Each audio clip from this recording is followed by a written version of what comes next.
Dear students வணக்கம். நீட்டில் இந்த கொஸ்டின் கேட்கலாம். Find mass of one oxygen atom. ஒரு ஆக்சிஜன் அணுவோட நிறை என்ன அப்படின்னு கேட்கலாம்.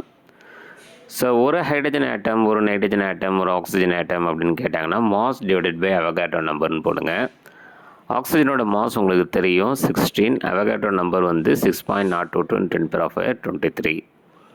அவகாட்ரோ நம்பரை இந்த NOன்னு எழுதலாம் அல்லது NAன்னு எழுதலாம். ஸோ இது ரெண்டுத்தையும் டிவைட் பண்ணிங்கன்னா உங்களுக்கு ஆன்சர் வந்து 2.66 அப்படின்னு வரும். 10⁻23 கீழே இருக்கிறது மேலே போனால் 10⁻−23 அப்படின்னு வரும்.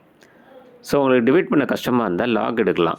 16க்கு லாக் எடுத்து 6.2022க்கு லாக் எடுத்து அந்த ரெண்டு வேல்யூ மைனஸ் பண்ணணும். 0.4244 அப்படின்னு வரும். இதுக்கு ஆன்டி லாக் எடுத்திங்கன்னா 2.66 அப்படின்னு வரும். சரிங்களா? ட்ரை பண்ணி பாருங்கள்.